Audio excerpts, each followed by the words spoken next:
Hello and अस्सलाम वालेकुम students, welcome to the Zoom class of ENG 001। तो आज हमारा जो स्टार्ट है वो लेक्चर नंबर 11 से है। लेक्चर नंबर 11 के अंदर सबसे पहले आपको लैंग्वेज चेंज बनाई गई है। ठीक है, लैंग्वेज चेंज आपको दी गई है कि स्टार टू बॉटम कैसे मूव करती है। तो ये लैंग्वेज एलिमेंट्स हैं और ये लॉजिस्टिक सब डिसिप्लिन है, इनको आपने रीड आउट कर लेना है। उसके बाद हमारे पास है क्लॉज के बारे में बताया गया। क्लॉज क्या होता है? तो a clause is a grammatical unit that includes a subject and predicate and express a proposition idea. तो क्लॉज हम उसको कहते हैं जो ग्रामेटिकल यूनिट होता है और उसके अंदर एक सब्जेक्ट भी होता है और वो किसी प्रोपोजिशन को एक्सप्रेस करने के लिए यूज़ किया जाता है, यानी कोई भी आइडिया आपका हो उसको यूज़ करने के लिए किया जाता है। अब यहाँ पे 5 क्लॉज दिए गए हैं। ठीक है, S+V यानी subject plus verb. The children played, अब इसमें द चिल्ड्रन जो है ये आपके पास क्या नाम है, सब्जेक्ट है। उसके बाद वर्ब दिया गया है, फिर सब्जेक्ट वर्ब, फिर क्लॉज लगाया गया है यू आर ब्यूटीफुल, फिर सब्जेक्ट वर्ब और ऑब्जेक्ट दिया गया है। तो इस तरह उन्होंने 5 आपको बनाकर दिए हैं।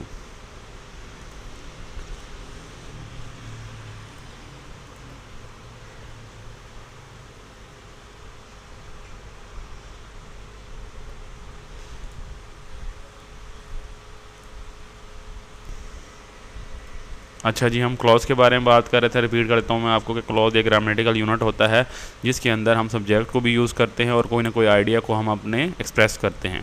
उसके बाद हमारे पास 5 बेसिक क्लॉज हैं जिनमें हमारे पास सब्जेक्ट वर्ब है, सब्जेक्ट वर्ब और उसके बाद क्लॉज लगता है, सब्जेक्ट वर्ब और ऑब्जेक्ट दिया गया है, सब्जेक्ट वर्ब की फर्स्ट फॉर्म है, उसके बाद डू लगा हुआ है। तो ये आपने 5 जो हैं इनको रीड आउट कर लेना है। उसके बाद हमारे पास आंसर दिए गए कुछ क्वेश्चंस के एक्सरसाइजेज हैं। चैप्टर 11 के अंदर आपके सिर्फ एक्सरसाइज ही एक है, एक छोटा सा चैप्टर है आपका। उसके बाद लेक्चर नंबर 12 है एक्टिव पैसिव वॉइस। ये इंपॉर्टेंट चैप्टर है, आपने इसको मिस आउट नहीं करना। तो हमारे पास 2 तरह की वॉइसेस होती हैं, एक एक्टिव वॉइस होती है और एक passive voice. Active voice is the normal voice, this is the voice that we use most of the time. ये एक नॉर्मल वॉइस होती है जो हम आम ज़बान में इंग्लिश में यूज़ करते हैं। You are probably already familiar with the active voice. In the active voice, the object receives the action of the verb. जो ऑब्जेक्ट होता है वो एक्शन को रिसीव करता है। जैसे कैसे कि हम कहते हैं कैट्स ईट फिश, तो फिश जो है वो खाई जा रही है कैट से, तो ऑब्जेक्ट के ऊपर एक्शन होता है। ठीक है, यानी फिश के ऊपर एक्शन हो रहा है खाने का, किसकी तरफ से? कैट की तरफ से। ये एक्टिव वॉइस है आपका, सिंपल। तो कैट इसमें सब्जेक्ट है, वर्ब यानी एक्शन जो है वो खाना है, ईट है, और ऑब्जेक्ट कौन सा है? Fish. The passive voice is less unusual. In the passive voice, the subject receives the action. अब उसमें उल्ट हो जाएगा क्या? जब आप पैसिव वॉइस करेंगे तो उसके अंदर आपके पास जो है वो उल्ट होगा, यानी कि हम एक्टिव वॉइस के अंदर जो है अपना एक्शन जो है हम ऑब्जेक्ट के ऊपर कर रहे थे, लेकिन यहाँ पे हम एक्शन जो है अपना सब्जेक्ट के ऊपर किया जाएगा। हमारा जो भी एक्शन होगा वो सब्जेक्ट के ऊपर होगा। तो यहाँ पे इसका उल्ट कर लेंगे, यानी ऑब्जेक्ट को हम सब्जेक्ट बना लेंगे। तो fish are eaten by cats, यहाँ पे एस लगा हुआ है इसलिए हमने यहाँ पे आर यूज़ किया है। ठीक है, तो ये आपको बेसिक इंग्लिश आनी चाहिए कि कहाँ पे आपने इज़ यूज़ करना है, कहाँ आर यूज़ करना है, कहाँ एम यूज़ करना है। तो यहाँ पे आर आ जाएगा, ईटन बाय कैट्स। तो जो सब्जेक्ट है वो जो है उसके ऊपर एक्शन हो रहा होगा। अब यहाँ पे ऑब्जेक्ट है, यहाँ सब्जेक्ट बन गया, सब्जेक्ट जो है वो ऑब्जेक्ट बन गया और वर्ब वैसे ही रहेगा, वहाँ पे आपने आर का इजाफा किया है। तो ये आपने देख लेना है कि कैसे करना है, इजी सा काम है, इसमें ज़्यादा कन्फ्यूजन वाली बात नहीं है। The object of the active verb becomes a subject in the passive verb. जब पैसिव वर्ब की बात की जाएगी तो एक्टिव कैसे होगा? Everybody drinks water. तो पैसिव कैसे होगा? ऑब्जेक्ट जो है वो वाटर जो ऑब्जेक्ट वाटर है वो सब्जेक्ट बन जाएगा। तो वाटर इज़, अब वाटर सिंगल है तो इसलिए इज़ लगाया गया। वहाँ पे कैट जो थी वो जो एक से ज़्यादा थी, एस लगा हुआ था, इसलिए वहाँ पे आर यूज़ किया गया। तो इसलिए यहाँ पे ये सिंगल है तो इज़ यूज़ किया गया था। द वाटर इज़ ड्रंक, अब यहाँ ड्रिंक्स है, यहाँ पे ड्रंक्स है, यानी यहाँ पे वर्ब फर्स्ट फॉर्म है, उसके बाद वर्ब की सेकंड या थर्ड फॉर्म जो थर्ड वर्ब जो फॉर्म ऑफ वर्ब है वो यूज़ किया गया। Drink drank drunk third form use की गई है। ठीक है, तो आपने यहाँ पे ये याद रखना कि पैसिव हमने थर्ड फॉर्म यूज़ करनी है और इज़ आर एम का इजाफा भी करना है। और बाय एवरीबडी, तो उसका उल्टा हो गया, everybody drinks water, water is drunk bye everybody. तो ये आपने इस तरह पैसिव वॉइस करनी है, ये आपके पेपर में लाजमी आती हैं।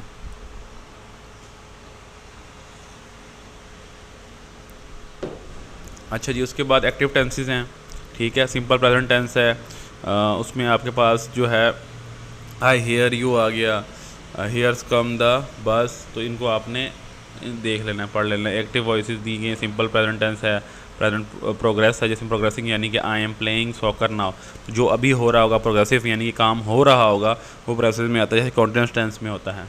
पास्ट प्रोग्रेसिव यानी जो पास्ट में एक्शन हो रहा हो, दे वर क्लाइंबिंग फॉर 27 डेज़, वो क्या कर रहे थे, क्लाइंब कर रहे थे कोई माउंटेन है, कोई भी चीज़, कितने दिनों के लिए, 27 डेज़ के लिए, तो 27 दिन तक वो काम करते रहे, तो प्रोग्रेसिव उसमें भी आ जाता है।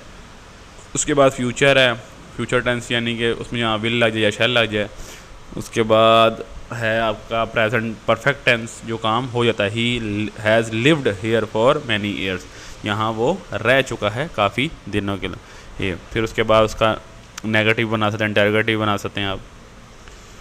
उसके बाद प्रेजेंट परफेक्ट प्रोग्रेसिव है कि परफेक्ट में प्रोग्रेसिव कैसे आएगा, डेविड हैज़ बीन वर्किंग है, भाई यहाँ पे हैज़ बीन का इजाफा किया गया है, तो आपने इनके फार्मूला तो आपको गूगल से मिल जाएंगे। अगर आपको टेंसेस नहीं आते तो आपने टेंसेस एक बार पढ़ लेने हैं अच्छे से, उनका फार्मूला होता है सब्जेक्ट वर्ब की फर्स्ट फॉर्म, फिर ऑब्जेक्ट, किसी में हैज़ लगता है, किसी में हैव लगता है, इज़ आर एम कॉन्टिन्यूस में लगते हैं, उसके साथ आई का इजाफा होता है। पास्ट में आप चले जाओ तो वॉज वर लग जाता है या हैव हैड लग जाता है। तो इस तरह आपने अपने टेंसेस जो हैं मुकम्मल करने हैं, फ्यूचर के दिए गए हैं, पास्ट के दिए गए हैं और प्रेजेंट के दिए गए। उसके बाद पैसिव वॉइस, पैसिव वॉइस कैसे करना है, हमने एक्टिव वॉइस कर लिया, पैसिव वॉइस कैसे करना है। The structure of the passive voice is very simple, subject plus exclamatory verb B plus main verb plus past participant, the main verb is always in its past participle form. तो हम देखेंगे पहला subject, देखें आप, पहला जुमला आपके पास subject में लिखा हुआ है water is drunk by everyone, ठीक है, 100 people are employed by this company, तो ये सिंपल आपको पैसिव वॉइस दिए गए हैं। यूज़ ऑफ पैसिव वॉइस, अब पैसिव वॉइस का इस्तेमाल कैसे किया जाता है, we want to make the active object more important, हम अब जो हमारा एक्टिव ऑब्जेक्ट है उसको ज़्यादा इंपॉर्टेंस देना चाह रहे हैं उसमें। We do not know the active subject, हमें एक्टिव सब्जेक्ट का पता ना हो तो तब हम पैसिव वॉइस यूज़ करते हैं, ठीक है। Give importance to the active voice, यहाँ पे लिखा हुआ है प्रेसिडेंट कीन was killed by Lee Har yourself, active subject unknown, my wallet has been stolen, अब यहाँ पे आपको नहीं पता किसने स्टोल किया हुआ है, तो यहाँ पे आप एक्टिव सब्जेक्ट आपके पास नहीं मालूम, यहाँ पे आप इंपॉर्टेंस दे रहे हैं प्रेसिडेंट कैनेडी यानी कि सब्जेक्ट को दे रहे हैं। तो यहाँ पे दो तरीके होते हैं, या सब्जेक्ट को हम लोग इंपॉर्टेंस दे रहे होंगे या हमें एक्टिव सब्जेक्ट का पता ही नहीं होगा। उसके बाद लिखा हुआ है conjugation for the passive voice, we can form the passive in any tense, in fact conjugation of verb in the passive tense is rather easy as many verb is always in the past participate form and exclamatory verb is always be. To form the required tense we conjugate the auxiliary verb, so for example present simple it is made, present continuous होगा it is being made, तो अगर हम present simple form लिखते हैं उसमें लिखा होता है इट इज़ मेड, हम सिर्फ इसका यूज़ करते हैं। लेकिन अगर हम प्रेजेंट कॉन्टिन्यूस में आ जाएंगे तो जो आपके पास जो है जो भी वर्ब होगा उसके साथ आईएनजी लगेगा, तो बी लगाना है तो बी के साथ आईएनजी लगाएंगे, तो इट इज़ बीइंग मेड, ये बन रहा है, ठीक है। तो रहा है जहाँ आ जाएगा तो वहाँ पे हमारे पास परफेक्ट टेंस आ जाएगा, कॉन्टिन्यूस टेंस आ जाएगा। उसके बाद प्रेजेंट परफेक्ट की बात की जाए तो इट हैज़ बीन मेड, तो ये डिफरेंस है आपके पास, प्रेजेंट टेंस में आप इज़ यूज़ करते हो सिर्फ, प्रेजेंट कॉन्टिन्यूस में आईएनजी लगा देते हो, और परफेक्ट में आप हैज़ बीन का इजाफा करते हो, ठीक है, और हैज़ का इजाफा हुआ, यहाँ पे इज़ नहीं लिखेंगे, हैज़ लिखेंगे। उसके बाद कुछ एक्टिव पैसिव है, ये आपने रीड आउट ज़रूर करने हैं, इसी तरह के ये नहीं आएंगे लेकिन इसी तरह के आपके पेपर में ज़रूर आता है। जैसे लिखा हुआ है I wash it, it is washed, I washed it, it was washed, ठीक है। I will wash it, it will be washed. तो यहाँ पे देखें आप प्रेजेंट के अलग हैं, पास्ट के अलग हैं, फ्यूचर के अलग हैं, और डिफरेंट फॉर्म्स को दिया गया हुआ है, आपको बताया गया है।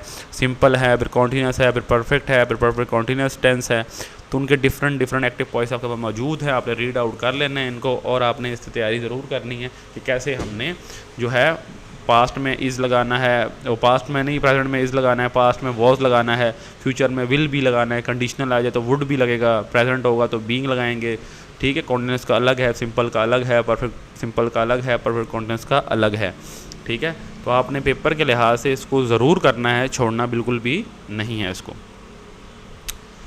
उसके बाद हमारा लेक्चर नंबर 13 आ जाता है modifiers and sentences types. Modifier are the parts that modify और describe the kernel means that basic clause. हम बेसिक क्लॉज को जब मॉडिफाई यानी चेंज करते हैं तो हम उसे मॉडिफायर कहते हैं। These words can be thought of as decoration because by elaborate on the essential part of the clause. इसको हम लोग ऐसे भी कह सकते हैं कि हम किसी भी लफ्ज़ को यानी कि उसको डेकोरेट कर रहे हैं, सजा रहे हैं, क्योंकि हम उसका जो मीनिंग है उसको मॉडिफाई करके थोड़ा और बेहतर बनाना चाह रहे हैं। टाइप्स ऑफ मॉडिफायर कितनी हमारे पास? एडजेक्टिव है, एडवर्ब है, अपोजिटिव है, प्रपोजिशनल फ्रेजेस हैं। तो पहला है एडजेक्टिव मॉडिफायर, ये पढ़ लेते हैं। They modify the meaning of a noun और pronoun by providing information to give it more specific meaning. तो ये क्या करता है, हमारे पास एडजेक्टिव जो मॉडिफायर है वो हमारे नाउन या प्रोनाउन को एक ऐसी इन्फॉर्मेशन देता है जिससे उसका स्पेसिफिक मीनिंग ज़ाहिर हो जाए, ठीक है, ख़ास मीनिंग उसका ज़ाहिर हो जाए। तो वो इसकी एग्जांपल पढ़ लेते हैं। This is an aggressive team, ठीक है, ये इसकी एग्जांपल है। This is an aggressive team, तो the team is aggressive, this team is an aggressive team, और उसको हम लोग बना सकते हैं मॉडिफाई करके द टीम इज़ एग्रेसिव, ठीक है। दोनों का सेम मीनिंग ही है, लेकिन हमने जो है वर्ड मॉडिफाई कर लिया, सेंटेंस जो हमारा वो सिंपल हो गया। She has been a traffic attitude, her attitude is terrific, ठीक है, उसका जो एटीट्यूड है बहुत टेरिफिक है, और उसको सिंपल फॉर्म में हमने मॉडिफाई कर दिया।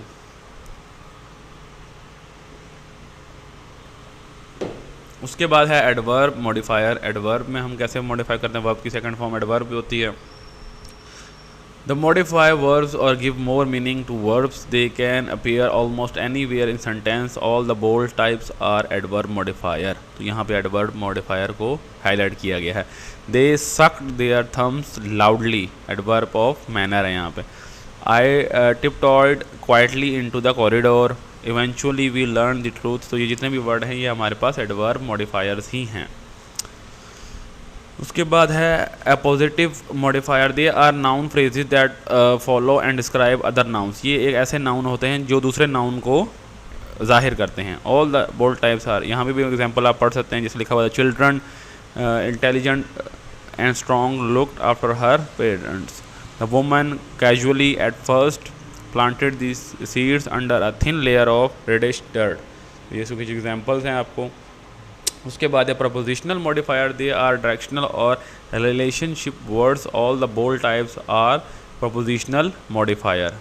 The boy dialed 911 in a panic. तो इन आ पैनिक हमारे पास क्या है? Prepositional modifier. सेंटेंस की टाइप्स बताई गई हैं आपको। उसके बाद सेंटेंस है, सिंपल है, कंपाउंड है, कम्प्लेक्स है, और कंपाउंड कम्प्लेक्स है। तो जुमले की जो हमारे पास टाइप्स हैं वो 4 दी गई हैं। पहला है कंपाउंड सेंटेंस। 2 और more independent clause joined by coordinating conjunctions and but और सो येट फॉर। तो कोई भी 2 या 2 से ज़्यादा हमारे पास इंडिपेंडेंट क्लॉज अगर हम लोग मिलाते हैं और उनमें कंजंक्शन यूज़ करते हैं एंड, बट और सो, येट एंड फॉर, तो वो हमारा कंपाउंड सेंटेंस कहलाएगा, ठीक है। उसके बाद एग्जांपल्स दी गई हैं यहाँ पे। Bob went to the store and Sue went to the office.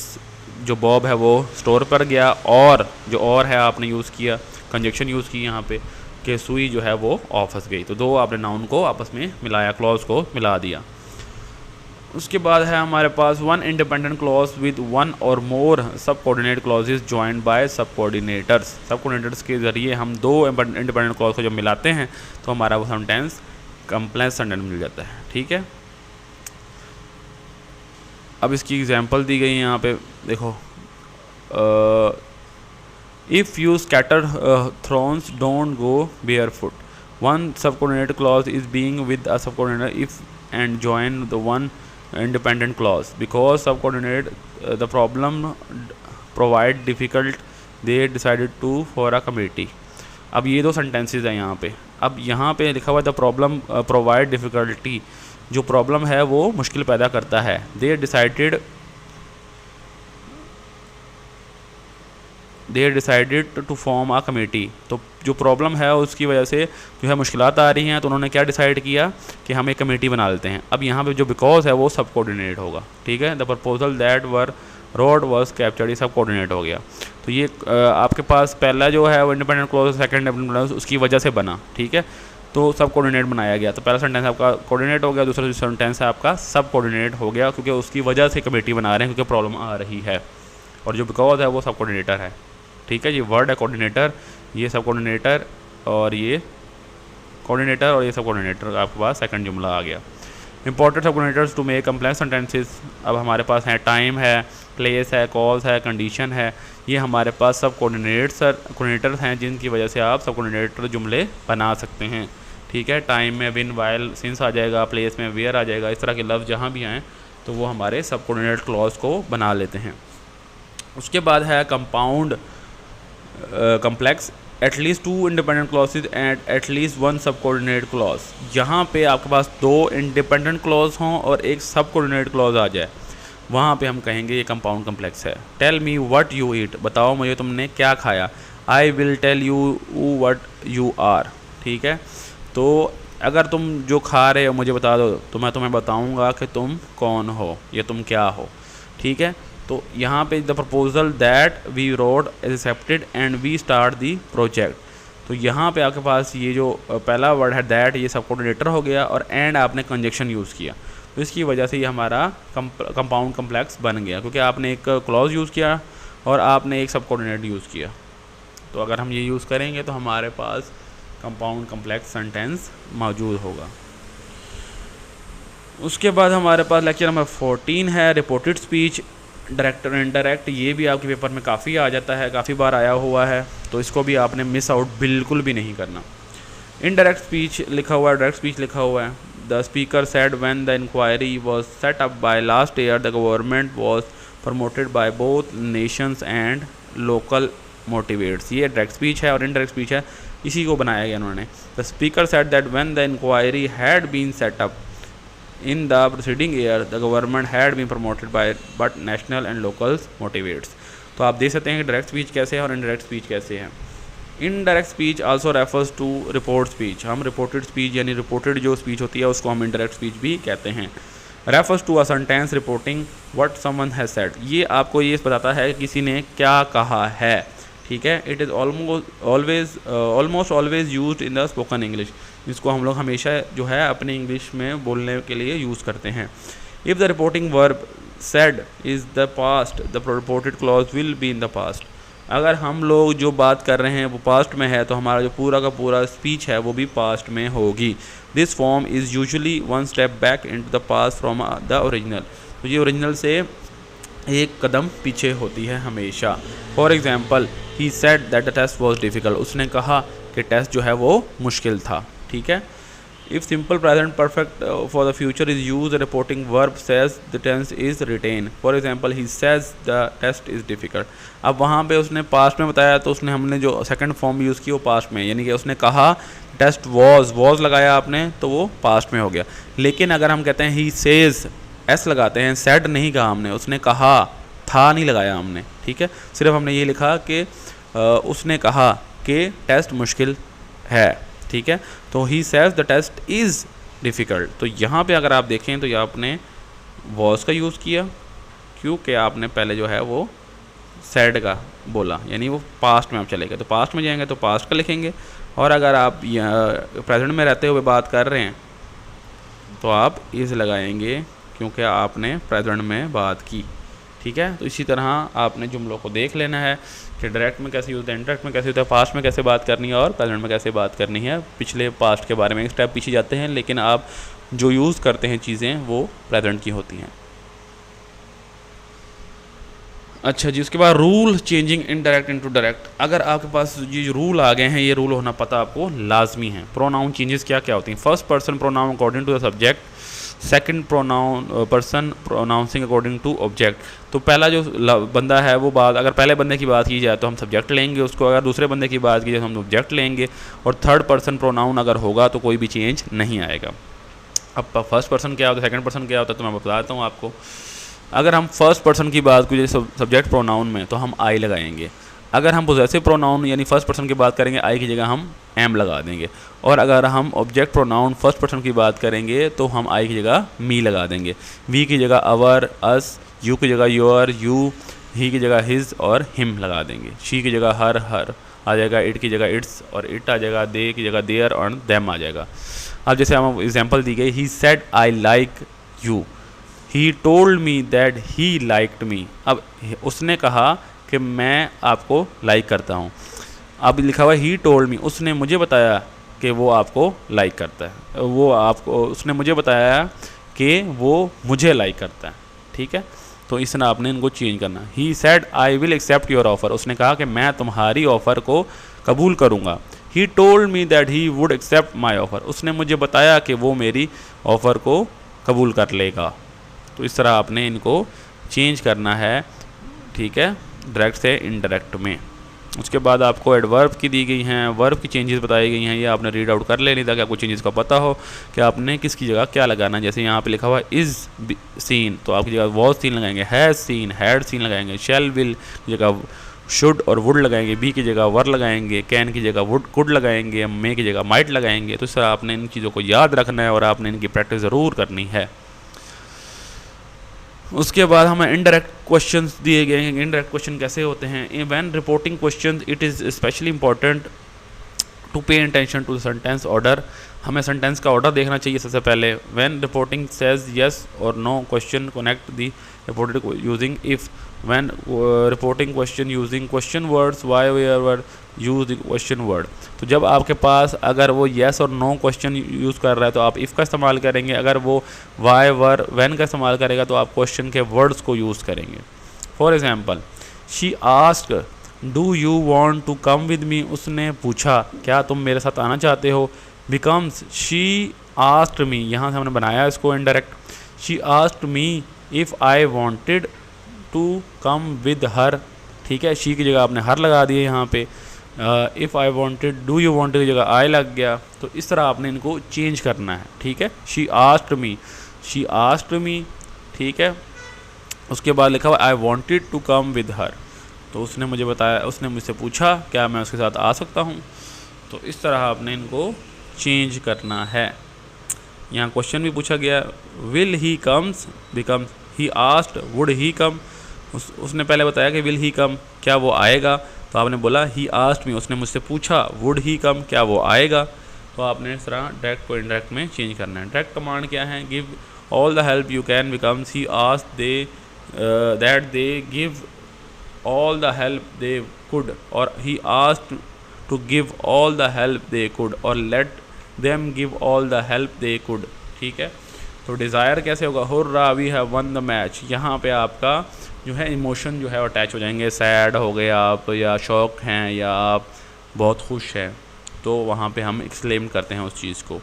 तो अगर आप बोलते हो जुमला hurrah we won the match, तो वो क्या बन जाएगा? दे एक्सक्लेम्ड विद जॉय, उन्होंने बताया खुशी के साथ, that they had one the match, के उन्होंने मैच को जीत लिया है। तो आपने यहाँ पे बहुत सारी एग्जांपल्स दी गई हैं, इनको चेकआउट कर लेना है ताकि आपका जो है वो प्रैक्टिस बहुत अच्छी हो जाए। अच्छा जी, आज का लेक्चर हमारा यहीं तक था। अब अगला लेक्चर में इंशाल्लाह 15 से शुरू करेंगे और उसको ख़त्म कर देंगे जहाँ तक हमारे पास मिड टर्म का है इंशाल्लाह। तो आज का जो हमारा लेक्चर था यहीं तक था। मिलते हैं अगले लेक्चर में। अल्लाह हाफिज़।